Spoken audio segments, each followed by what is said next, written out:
مسلمانوں کے ساتھ نبی اکرم صلی اللہ علیہ وسلم کا تعامل۔ اللہ تبارک و تعالیٰ نے ہم سارے لوگوں کو نبی صلی اللہ علیہ وسلم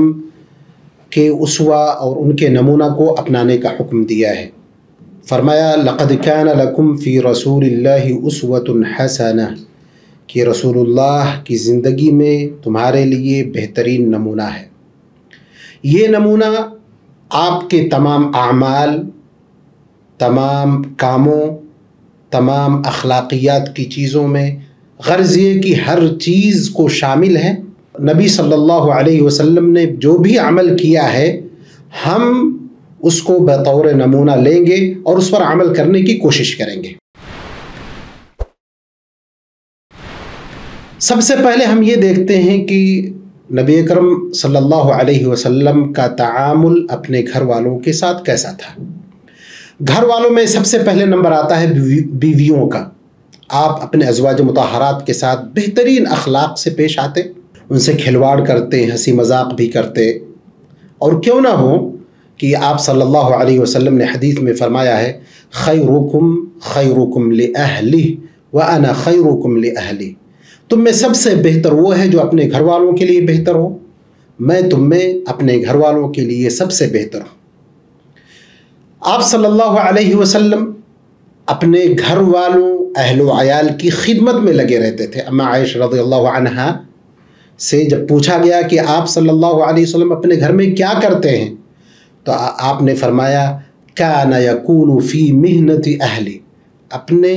گھر والوں کی خدمت میں لگے رہتے ہیں، اپنے گھر والوں کے کاموں میں ہاتھ بٹاتے ہیں۔ اسی طرح آپ صلی اللہ علیہ وسلم اپنی بیویوں کے ساتھ سیر و تفریح کے لیے بھی نکلتے تھے۔ اما عائشہ رضی اللہ عنہا کے ساتھ آپ نکلتے، راستے میں کان یتحدث مع عائشہ، جب نکلتے، جب حتی اذا کان باللیل سار مع اہلہ یتحدث مع عائشہ، جب رات کا پہر ہوتا عائشہ رضی اللہ عنہا کے ساتھ نکلتے تو بات چیت کرتے، ان کے ساتھ دنیا اور دوسری چیزوں کی بات کرتے۔ اس سے یہ معلوم ہوا کہ ان کو لے کر سیر و تفریح کے لیے بھی نکلنا چاہیے، جیسے آپ صلی اللہ علیہ وسلم کا طرز عمل اور وتیرہ تھا۔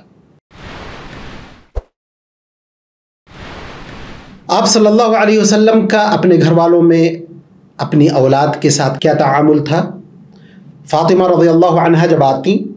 تو آپ ان کو کا استقبال کرتے، ان کا بوسہ دیتے، اپنی جگہ پر ان کو بیٹھاتے تھے۔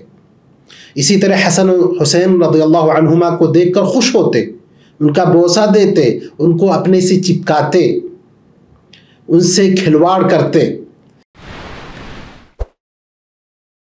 اسی طرح آپ اپنے خدمت گزاروں کے ساتھ بھی بہترین رویہ اختیار کرتے تھے، ان کو برا بھلا نہیں کہتے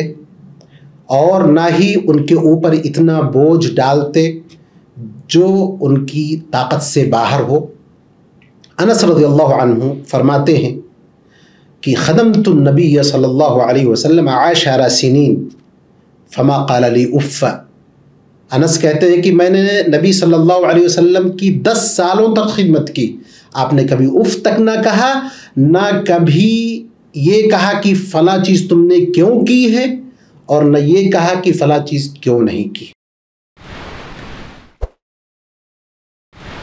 دوسرا یہ کہ آپ کا تعامل اپنے صحابہ کرام کے ساتھ کیسا تھا۔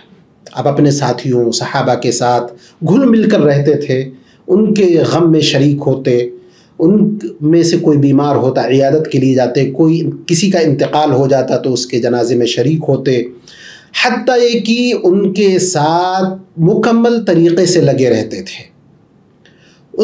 ان تمام چیزوں میں 2 چیزیں بڑی اہم تھی۔ پہلی چیز یہ کہ آپ صلی اللہ علیہ وسلم ان کے ساتھ تواضع کا معاملہ اپناتے تھے۔ آپ صلی اللہ علیہ وسلم ان کے درمیان جا کر بیٹھ جاتے تھے، جیسا کہ روایت میں ہے کان یجلس کواحد منہم، انہی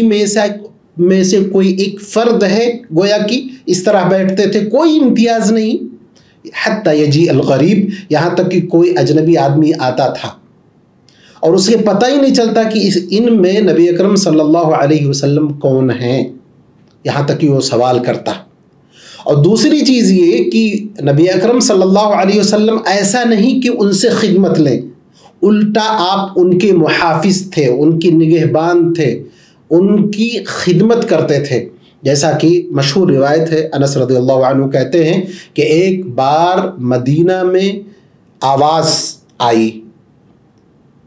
سارے صحابہ کرام نکلے آواز کی طرف، تو دیکھا کہ نبی اکرم صلی اللہ علیہ وسلم ان سے سبقت لے کر کے گئے ہیں اور فرما رہے ہیں لن تراعو، خوف زدہ نہ ہو، خوف زدہ نہ ہو، میں نے دیکھ لیا ہے کوئی نہیں ہے وہاں پر۔ آپ صلی اللہ علیہ وسلم کا تعامل اپنے پڑوسیوں کے ساتھ بہتر تھا، اور یہاں تک کہ آپ نے تو یہاں تک فرما دیا ہے کہ جو شخص ایمان لاتا ہے اللہ پر اور یوم آخرت پر، اس کو چاہیے کہ وہ اپنے پڑوسیوں کو عزت دے۔ اسی طرح آپ صلی اللہ علیہ وسلم نے ادنا معاملہ یہ قرار دیا کہ کوئی شخص اپنے پڑوسیوں کو تکلیف نہ دے، من کان یؤمن باللہ والیوم الآخر فلا یؤذی جارہ، جو شخص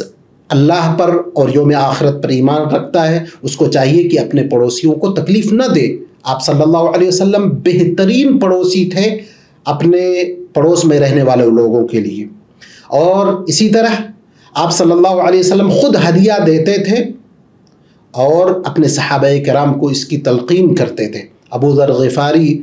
رضی اللہ عنہ سے آپ صلی اللہ علیہ وسلم نے کہا کہ ابو ذر اذا طبخت مرقا، جب سالن والی کوئی چیز بناؤ تو فاکثر ماءہ، تو اس میں پانی زیادہ کر دو تاکہ شوربہ اور سالن زیادہ ہو جائے، پھر پڑوسیوں میں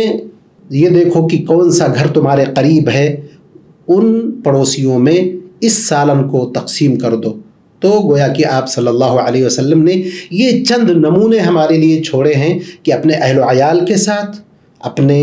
بچوں کے ساتھ، اسی طرح اپنے خدمت گزاروں کے ساتھ، اپنے ساتھیوں کے ساتھ، اپنے پڑوسیوں کے ساتھ ہمارا کیا تعامل ہونا چاہیے، یہ ساری روشنی ہم کو نبی اکرم صلی اللہ علیہ وسلم کے تعامل سے اخذ کرنا ہے، لینا ہے۔